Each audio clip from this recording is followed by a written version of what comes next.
Yeah, g'day, it's John Worrell here. I'm over on the Sunshine Coast having a bit of R&R and also, just recuperating from a shoulder injury that I received while I was out west, and just felt just to encourage people with a bit of a story that I've got on how God supplies all our needs. And what it is I believe that God does supply all our needs. Like Lynda and I have been in ministry for a long time, and all the way along the way, God has been faithful. When we've had needs for things at different times, whether they be needs or wants, God seems to just likes to be favourable towards us and bless us, and He wants to do that with all His kids. And just as an encouragement, I want to share a story that happened back in the early 80s. And what it was we were on a ministry team that was actually travelling. It was an evangelistic team, and we were travelling all over the countryside, ministering on the streets and doing Christian work in churches, wherever. And as part of that team, we'd sort of come to a place where we had to stop travelling, because our kids were getting older and it was getting harder and harder to school them. So we felt that the Lord was saying it was time to stop and put the kids into school. So we decided that, but we were camped up in a camping ground in the hinterland of the Sunshine Coast, and it was just before we all dispersed. And my wife Lynda was reading some mail that we had received, and in that mail was an invitation to anyone that wanted to join Vision Ministries to go overseas to India, and Lynda, being a prophetic woman and had an experience earlier on, or the night before actually, about being able to fly, and if you just take that leap of faith, you can fly anywhere with God. And she felt that maybe we should be going to India, or she should be going to India, because I always had my feet sort of planted firmly on the ground, and there's a lot of skid marks around different places where Lynda's come up with an idea and I've put my heels in. But when you follow it through, God's always been there, and this time, probably as it turned out, wasn't any different. But I stuck my heels in, and when she said about going and that, I came up with all the excuses under the sun. And then I said, but okay. And I thought to myself, we're here in the middle of the bush, and we haven't got the deposits that were needed to be within a few days. We're in Queensland. They had to be down in Sydney within a few days. So I thought it was a safe bet that if I said, okay, well, if God wants us to go, He'll give us the money to go. And of course it's not going to come because we're in the middle of the bush, So I thought that's pretty safe, and that way it's a bit of a compromise, And anyway, I said that, and probably, I don't know, it wasn't a very long time afterwards, maybe 10 minutes, an hour, I don't know, but it wasn't long. And one of the team members, who was in a caravan some distance away with her family, come running over and said that her and her husband had been praying, and God had told her to give us this envelope. And they gave us the envelope, and you wouldn't believe it, but it had our deposit in it. And I sort of, my heart sank. But anyway, we got it. We went into the little town where we were camped near, and we posted off the things, but we didn't have the money to start with to even post the letters. We had to pull the seats out of the back of the car to get the money, enough money to actually be able to put on a stamp on the envelope. And anyway, we posted off the things and applications and everything, and we got accepted. And then down the track a little bit, it was getting close, and more money was needed, towards the trip. And And we got in touch with Vision Ministries and said we might have made a mistake because we feel that we haven't got the money, so maybe we shouldn't be going. And the Vision Ministry said that they'd been praying and they felt that we were an integral part of the trip, that we had a part to play in this trip. It wasn't just something that we'd decided to do, but God was in it. And, that perhaps we should be there. We should get on the bus and be there.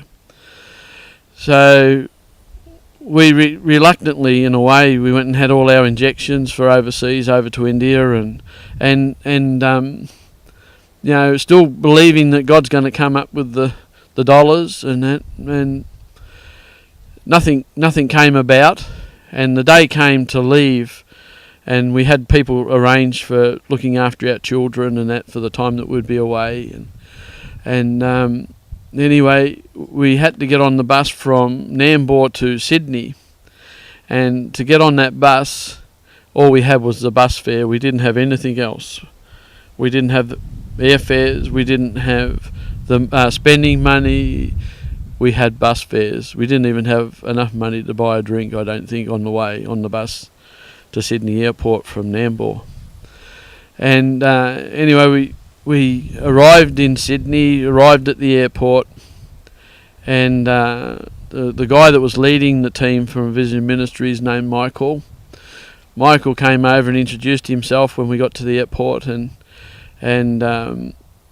every now and then he would say, now you need to go and get some money, some dollars changed into rupees and that, and so that you've got money when you first get off the plane. You don't need much, but just get enough. And I kept putting it off, and then he would say, now it's not going. We'll have the tickets shortly. When we get the tickets, we'll let you know and come and pay for them, and then we'll have to go down through customs and board the plane. So ticket time came, and I had to go to Michael and say, Michael, I think we've made a mistake. We haven't got any money. We can't go. And Michael turned around and said, oh, John and Lynda. And he sort of felt round in his pocket, in his coat, and with that he brought out an envelope, and he said, Harry has told me to give you this envelope. And he said, not to worry about it. And anyway, when we got the envelope and opened it up, it had our fares in it, our airline tickets. And I thought, wow, this is all right. But then, the reality struck of, well, we got no money when we get there, so it's going to be very awkward. And Michael said, oh, hang on a minute. And he reached in his other pocket and he brought out another envelope, and he said, this was actually mailed to Vision Ministries. It was to you, but it was care of Vision Ministries. I've brought it with me. I should have given it to you earlier. And when we opened it up, there was all our money that we needed for the trip in the envelope. And we managed that whole trip the whole time over there. I didn't really know why I was going, because India was sort of not on the list, and India in a way wasn't on Lynda's list, but she knew God had told us we had to go. So, because I was only probably a few years old in the Lord and not a studious sort of person. And anyway, when we got to India, reality struck home of why I was there, because if earlier on in the interview I had said that Harry had said that we're an integral part of the ministry, and God wanted to do something with us while we're there. Well, Harry got sick, and he got Delhi belly, and he came running out of the hotel room one morning when we're all getting on the bus to go overseas. Go overseas. We go into the village that we had to go to several miles away to minister and do a campaign. And that campaign was with pastors, hundreds and hundreds of pastors and leaders, and the leader of the AOG at the time in India. And he put his head on the bus, said, "John, you're it," and with that he ran back inside. And my heart sank. You know, I thought that this is going to be it. I'm going to get crucified here. You know, I'm not going to hit the mark. You know, I'm not a preacher. I'm not a person that studies a lot, and that. And anyway, I tried to write notes, and I couldn't write notes. Pardon me. I couldn't even put things together. And when we got there, you know, we're sitting up on the platform in front of all these people, and then they introduced me as the speaker for the day, the guest speaker from all the way from Australia, and I got up there and I felt very small. You know, I didn't know what I was going to do. I had it was fear. It wasn't the fear of God. It was just fear inside me, because I just didn't know what to do. But when I was standing there just sort of looking, thinking, what on earth am I doing here? I noticed that the pastors were sitting, all the men were sitting on one side, all the wives were sitting on another side, and there was just complete segregation of men and women.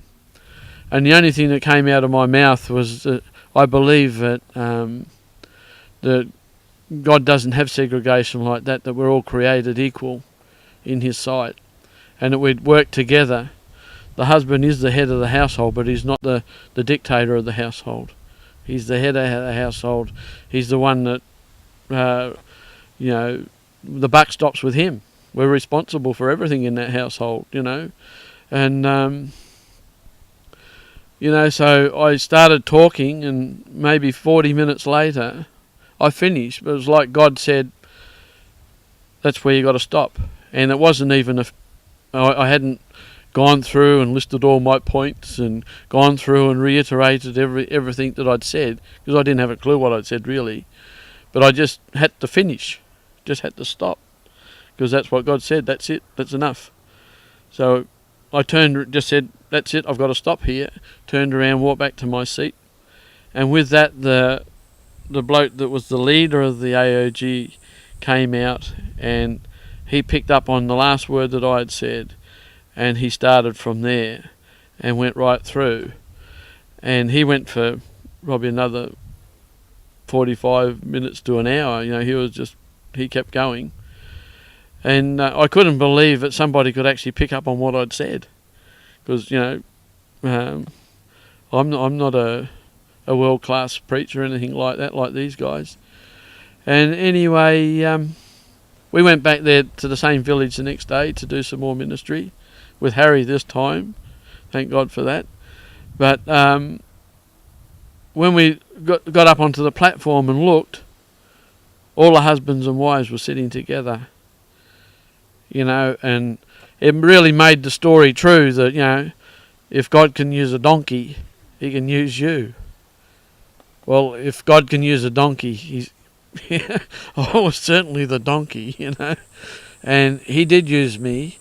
And so not only did he supply all our needs, but he showed me something, that all we had to do really is be in a place of being ourselves, not trying to be somebody else, not trying to live up to another person's standard, but live up to your relationship with God. What the relationship that you have with the Father is the most important thing, and he can speak to you, and he can show you that he created you to be who you are.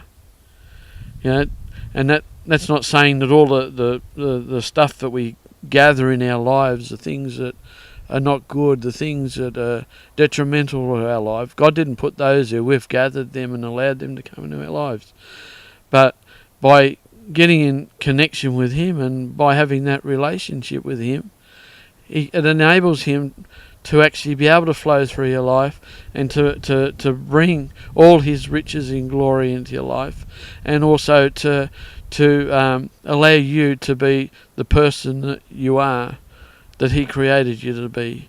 If he wanted you to be the President of the United States, he would have created you to be the President of the United States, or whatever, some famous speaker or some famous musician. But if he didn't create you to be that, you're not that. You're you. And really, I suppose, is a message of encouragement, not only to testify of God's goodness in our lives, but just to say to keep being you. Allow God to move through your life.